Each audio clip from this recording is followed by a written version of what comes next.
નમસ્કાર દોસ્તો, આપ જોઈ રહ્યા છો સાયક્લોપીડિયા હાઉસ સંચાલિત નવસારી લાઈવ।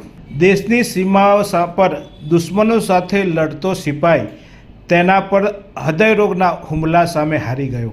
વાત છે હવાલદાર અરવિંદ રાયની। નવસારીના ગેલખડી ખાતે રહેતો અરવિંદ બ્રિજમોહન રાય કે જેઓ 32 વર્ષીય હતા અને 14 વર્ષથી ભારતીય સેનામાં પોતાની સેવા આપી રહ્યા હતા અને હાલ જોધપુર પર ફરજ બજાવતા હતા। ત્યારે ફરજ દરમિયાન તેઓ રજા લઈ પરિવાર સાથે સમય વિતાવવા આવ્યા હતા અને ગેલખડી ખાતે તેઓ રહેતા હતા। ત્યારે ગત 10 તારીખે તેમનો હૃદયરોગનો હુમલો આવવાથી તેમનું અવસાન થયું છે અને અવસાન બાદ સમગ્ર પરિવાર ઘેરા શોકની લાગણીમાં ફેલાઈ ગયું છે અને સમગ્ર પંથકમાં પણ ખબર પડતા અનેક લોકોએ તેમને શ્રદ્ધાંજલિ આપી હતી। એક જાંબાજ જવાનું અકાળે અવસાનને લઈને દક્ષિણ ગુજરાતની સમગ્ર પંથકમાં ઘેરા શોકની લાગણી ફેલાઈ જવા પામી હતી। ત્યારે આજે તેમના અંતિમ સંસ્કારમાં અનેક લોકો ઉમટી પડ્યા હતા અને ભારત માતા કી જયના ગગનભેદી નારાઓ સાથે તેમને લશ્કરી સન્માન સાથે અંતિમ વિદાય આપવામાં આવી હતી।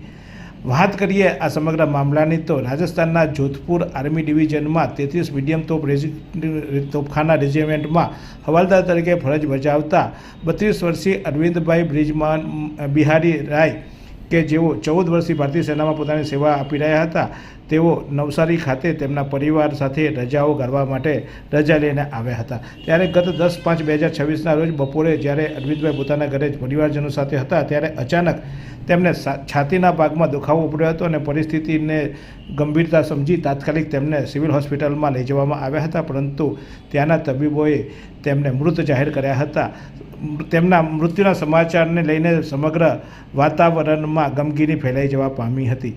અરવિંદ રાયના અકાળે અવસાનથી પરિવાર પર આભ તૂટી પડ્યું હતું। તેમની 9 મહિનાની એક દીકરી છે અને 6 વર્ષનો પુત્ર છે જેમને પોતાના પિતાની છત્રછાયા ગુમાવી છે। ત્યારે આ સમગ્ર ઘટનાને લઈને આખા પંથકમાં ઘેરા શોકની લાગણી ફેલાઈ જવા પામી હતી।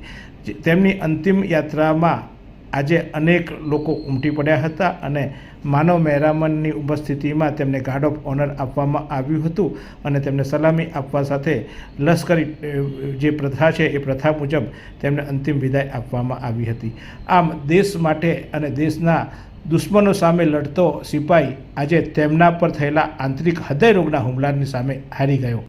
આ સુંદર સૃષ્ટિને નિહાળવા માટે હજારો લોકો પાસે દ્રષ્ટિ નથી અને એ ત્યારે જ શક્ય બને જ્યારે કોઈ ચક્ષુદાન કરે। તો તમારા સ્વજનો સાથે મળી એક સુનિશ્ચય લઈએ, ચક્ષુદાનને પરિવારની પરંપરા બનાવીએ। Visit Sant Punit Chakshu Bank, Rotary Eye Institute Navsari. Call 7069006329।